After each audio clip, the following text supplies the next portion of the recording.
saa su nekk naan il est le prototype du sénégalais abouti loolu moom moo tax maanaam ñun ñëpp ñu topp ko ñi nga xam ne ils ont un projet panafricain pour le continent ñun gisuñu suñu bopp pour Ousmane Sonko li nga xam ne moom maanaam li nga xam ne Thierno Mouride Sadikh daf ko wax man je me dis que c'est une problématique boo xam ne aujourd'hui dafa nekk ci dëkku Afrique yu bari muy Sénégal muy Côte d'Ivoire muy Mali du moins les pays francophones dafa am une problématique qui est bien réelle aujourd'hui moom mooy le problème du kémitisme man je suis surtout ñi nga xam ne ils sont en Occident les jeunes qui sont en Occident ils peuvent en témoigner xam nañ ni le kémitisme aujourd'hui c'est une réalité surtout tey ñi nga xam ne moom mooy les jeunes yi nga xam ne ils aspirent au panafricanisme parce que am nañ les kémites très souvent il y a des kémites modérés il y a des kémites extrêmes et aussi il y a des kémites qui sont stratagèmes c'est hyper important pour mu mën a continuer li may wax ngeen mun ko comprendre ces kémites ils ont compris cela pour le cas précis du Sénégal ils ont compris que ni tey les kémites souvent déjà seen aspiration première du lenn lu dul maanaam nan la ñuy proposer un plan panafricain un projet panafricain en dehors de toute aspiration religieuse loolu moom mooy premier point bi aspiration religieuse boo déggee ma koy wax moom mooy tey ci suñu dëkk yi y a la religion chrétienne et la religion musulmane et selon les kémites surtout les plus extrêmes dañoo jàpp ni tey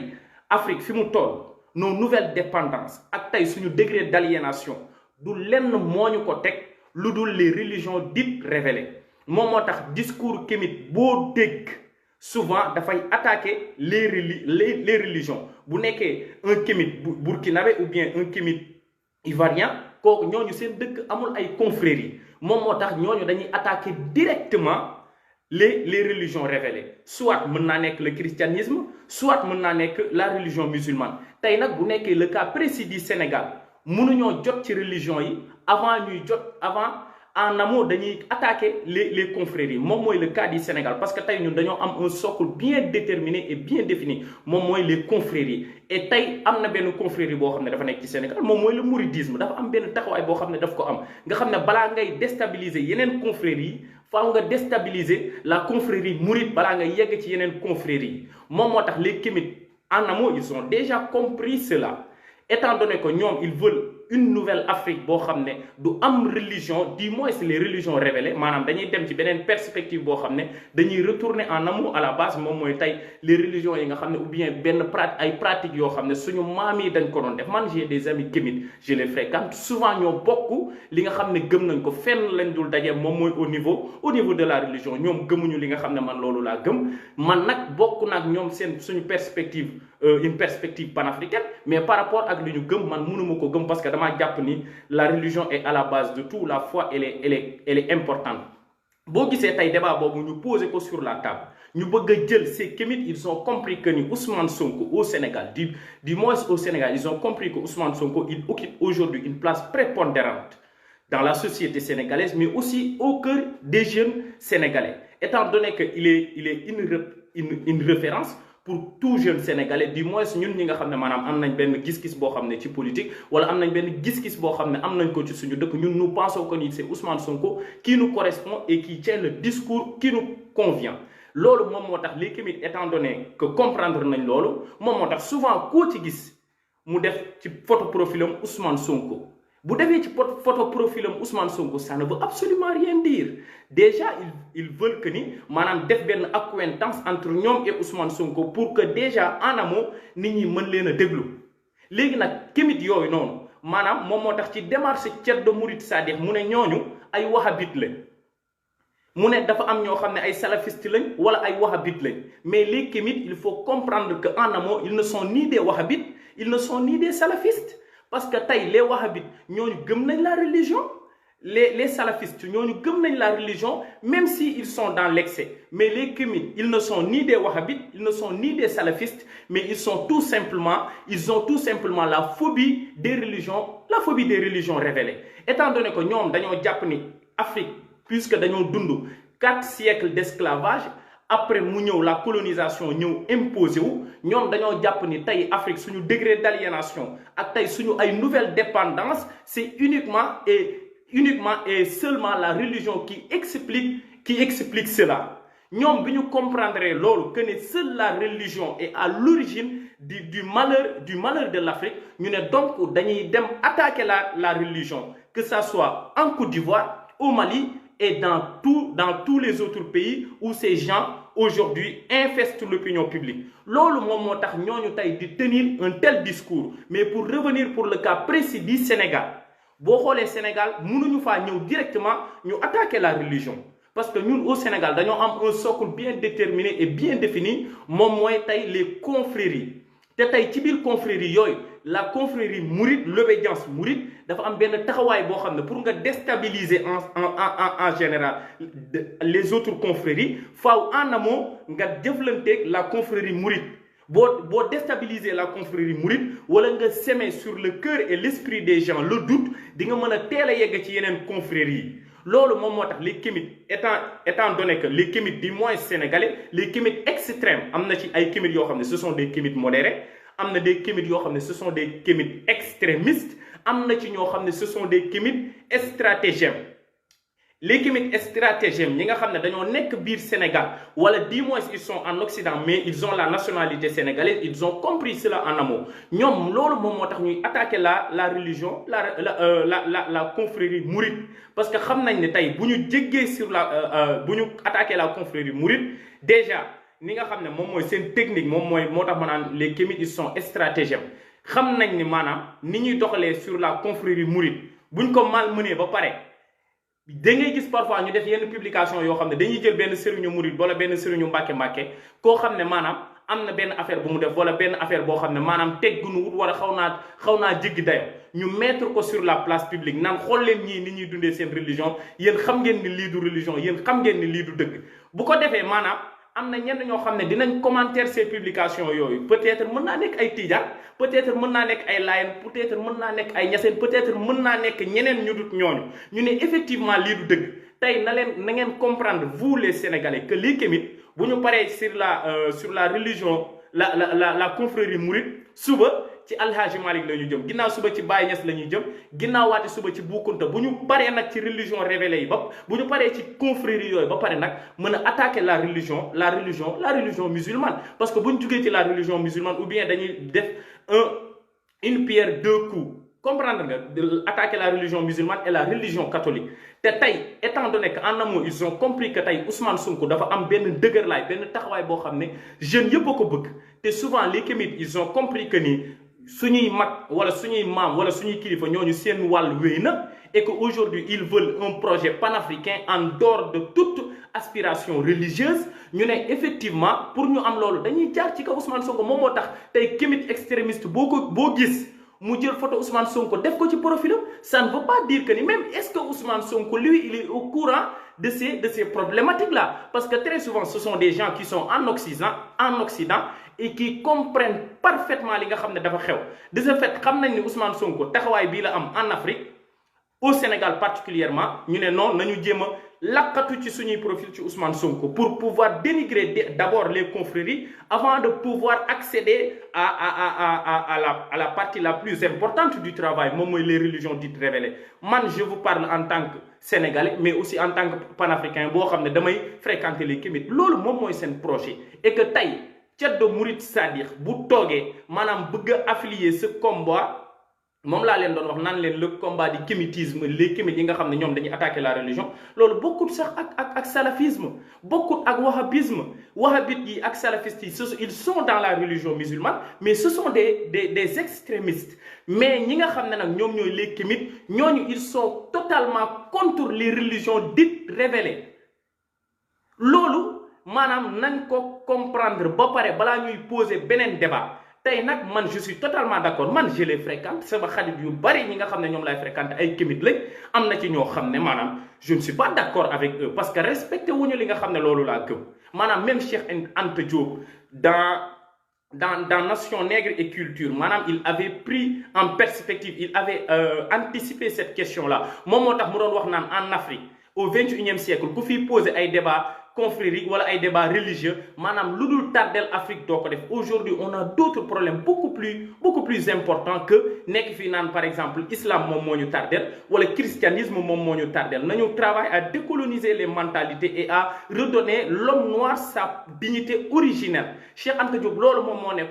moo nekkoon perspective am et que tey Thierno Mouride Sadikh bu nekkee dafa bëgg a jël une lecture, je dirais que c'est une lecture assez simpliste. Lecture bi dafa sedd trop te maanaam diisul bu nekkee par exemple moom sa posture intellectuelle c'est quelqu'un que je respecte. Je serais trop prétentieux ma taxaw ne dafa juum mën naa jàpp ni sax juumeel amu ci mais ñàkk xam la. Je serais trop prétentieux sax ma wax ko mais ñun ñi nga xam ne ay jeunes lañ ñooy nekk ci TikTok yi ñooy nekk ci boîte yi ñun ñooy def fu nekk quoi. Nous sommes des jeunes ñun ñooy waxtaan ak ku nekk am na ay questions yoo xam ne ay problématiques yoo xam ne maanaam maîtrise peut-être am nañ ci benn gindeeku. moom mooy nag ñooñu les Kémites ils ont compris cela te tey bu ñu bëggee attaquer Sénégal wala bu ñu bëggee dugg ci Sénégal avant ñu yegg ci confrérie yi avant ñu yegg ci religion bi faaw ñu jaar ci confrérie yi. C'est ça en fait Ousmane Sonko xamul sax peut-être ces genres de questions. moom moo tax par exemple Thierno Mouride Sadikh ni mu waxee certes ku gëm waxee na gëm-gëmam waxee na compréhension mais en réalité c'est les Kémites qui sont derrière cela et ñooñu maanaam lijjantiwuñu sax Ousmane Sonko très sincèrement mais nag ils sont stratégiques pour ñu jot ci li ñu bëgg faaw ñu lakkatu ci ginnaaw Ousmane Sonko pour mën a yegg fi ñu bëgg a yegg mais Ousmane Sonko il ne les reconnaît pas. Ousmane Sonko lim fi wane boobu ba tey moom mooy amour et considération à l'égard des religions. Léegi nag yéen ñi nga xam ne vous êtes des porteurs de voix ku mel ni Thierno Mouride Sadikh nekk une porte-étendard du mouridisme. Man en tant que jeune mouride j'aspire à être comme Thierno Mouride Sadikh parce que quelque part c'est quelqu'un qui est à califourchon entre le monde temporel et le monde spirituel. Tey par exemple nan la nekkee entre le monde temporaire et le monde spirituel. Thierno Mouride Sadikh bu la waxtaanalee ci Serigne Touba nga kontaan. Thierno Mouride Sadikh bu la waxtaanalee ci géopolitique mondiale nga kontaan. Man en tant que jeune mouride je veux être ce mouride qui incarne une nouvelle image du mouridisme. Ma nekk mouride boo xam ne maanaam damay gindee ko ci àdduna mais damay defaru ci àdduna mais aussi damay defaru ci àlaxira. Maanaam loolu moom moo tax ñu fonk Thierno Mouride Sadikh moom moo tax yenn problématique yi bu nekkee da ko yëkkati dafa war a dem jusqu'à la base pour mën a comprendre que ni ñooñu maanaam gëmuñu nekkul sax ñooñu Serigne Touba sax du seen problème Alaaji Malick du seen problème Limamou Laye du seen problème ñooñu religion musulmane ak religion catholique ñooñu en soi loolu moom mooy seen problème. Très sincèrement loolu moom mooy seen problème. Déjà je sais que ni bu ma paree man ak sama copain yi may àndal ñi nga xam ne ay Kémites extrémistes lañ ils vont m'insulter man ak ñoom ñooy ànd lu nekk dinañ ma ko wax mais justement pour apporter un éclaircissement par rapport à ces problématiques là. Problématiques yii ngay wax yii ñuy wax tout à l'heure j'en parlais avec un ami c'est un Ivoirien loolu lañ doon wax mu naa ma non dugg na fii génn fii yi ngeen bëgg yi gars yi bëgg a poser en Afrique mënul nekk dañoo war a changer de démarche et tout. Ay religion bi du dara ku nekk mën naa gëm li mu gëm maanaam teewul nag nga exercer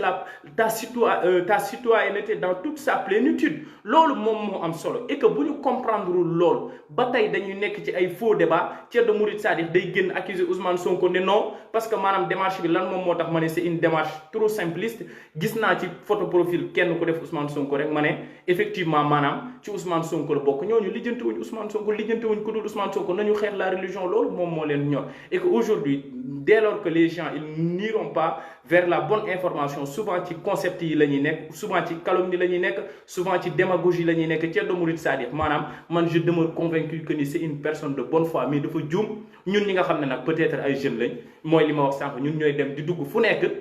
ñun ñooy dem di gis lu nekk ñun ñooy dem di wax ak ku nekk am na yenn problématique yoo xam ne mën nañ ko comprendre et que tey le kémitisme moom mooy souvent moom mooy li ma leen doon wax à la base. Ñi nga xam ne ñoom ay Kémites lañ di gëm ils sont trop extrêmes ñooñu dañoo pense que dañuy xalaat ne maanaam il doit proposer un projet panafricain en dehors des religions dites révélées maanaam projet religion ñoom dañoo jàpp ni maanaam Afrique problème yi ñu nekk ñëpp maanaam religion yi ñooñu ko teg du ay confrérie de du ay Alaaji Malick Bou Kounta ak ñooñu déjà ñoom nag aujourd'hui dañuy jaar ci tarixa yi wax lii Serigne Touba wax lii Alaaji wax lii kii suba ci Alaaji Malick lañ jëmaa ci Tijaan yi xam naa leen suba bu ñu paree ci Tijaan yi ci Baye Niass la ñuy jëm suba bu ñu paree ci keneen la ñuy jëm après bu ñu paree dañuy attaquer les religions révélées. C'est ça la véritable problématique à résoudre maanaam nan la nag aujourd'hui on est au 21e siècle, chacun est libre d'avoir ses croyances et ses convictions, mais aujourd'hui bu nekkee loolu phénomène boobu da ngeen ko bëgg a arrêter, il faudrait ngeen faire la pédagogie nécessaire, préparer jeune bu nekk pour mu mën a xam par exemple fan la bokk ak lan la mën a moytu maanaam xam fan la bokk ak lan la mën a moytu moom mooy par exemple même quand on aspire à être un panafricain ñu xam ne par exemple Serigne Touba lii la def ci panafricanisme maanaam il a exercé sa citoyenneté dans toute sa plénitude. Ñu xam ne El Hadji Malick lii la def ci panafricanisme il a exercé cela. ñu xam ne Baye Niass mi nga xam ne moom moo doon wax naan le 21e siècle c'est le rendez-vous des Africains, autrement des panafricains. ñu xam ne Baye Niass loolu la def ci ñoom comme ñu jàpp ñu xam ne maanaam religion mënul tere kenn maanaam mu exercer sa citoyenneté. Ceddo Mouride Sadikh ñun foofu lañ lay xaar ci jeune mouride yu ñu doon nga gëmloo ñu loolu maanaam keneen ku dul moom maanaam sinon am na ay débats yoo xam ne aujourd'hui mënuñ tuñ ko occulter parce que ce sont des débats qui sont déjà là. Ay kémitisme ay kii lii la gëm ay ce sont des débats qui sont déjà là. On ne peut pas se voiler la face, ce sont des débats qui sont là et il faut en parler, il faut en discuter, il faut éveiller les gens, il faut conscientiser les gens. On ne peut pas fuir ce débat nekk ci benn coquille vide boo xam ne dañ naan non nañ leen arrêter nii wala nañ leen arrêter ne. La meilleure manière de contrecarrer ou bien la meilleure manière de préparer une opinion, c'est de l'informer. Loolu moom mooy la meilleure manière, c'est de l'informer et de préparer une certaine conscience critique boo xam ne cette opinion daf koy am. Mais tant que vous serez dans cette démarche là boo xam ne da ngeen di wut un bouc émissaire, par exemple nga ni Ousmane Sonko moom moo nekk ci Ousmane Sonko daal est-ce que Ousmane Sonko sax xam na ay problématique u kémitisme, est-ce que Ousmane Sonko xam na ñooñu xamu leen. Boo leen bëggee wut bouc émissaire nag souvent da ngeen di heurté wu ci réalité yooyu. Ñooñu gëmuñu diine xamuñu diine lijjantewuñu diine, ce sont des gens qui sont en quête d'identité parce que dañoo jàpp ni par exemple suñu problème yëpp religion yi ñooñu ko teg. Ce sont des religions quelles que soient des religions importées parce que ku nekk xam na ni boo nekkee di jàng école sax xale yu ndaw yi jàng nañ ko. La colonisation a apporté la religion catholique par un processus d'évangélisation. Bu ñu ñëwee église yi ñëw ñu jàpp ni par exemple ndem colonisation moom moo andi lool et que l'église catholique avait béni la colonisation et que au Afrique autant le christianisme que la religion musulmane parce que y a eu la traite arabe ci yooyu noonu la religion yi jugee souvent ci la ñu ñëwee Afrique ñoom nag dañoo jàpp ñun ñëpp les kémites dañoo jàpp ni en fait ñoom quoi les extrémistes dañoo jàpp ni par exemple religion yooyu ñoom ñooy origine mal bi. De ce fait nag nañu attaquer les religions moom moo tax gars yi ngeen gis ñu nekk ci net bi tey ñu nii noo attaquer mouridisme bi. Bu ñu paree ci mouridisme ci tijaan yi lañ jëm, bu ñu paree ci tijaan yi ci ñaseen yi lañ jëm, bu ñu paree ci ñaseen yi. Justement c'est ça leur objectif, c'est-à-dire que ni religion révélée yi le christianisme et la religion musulmane bañ a amati. C'est tout simplement l'objectif. C'est ça que je voulais dire. Bu am na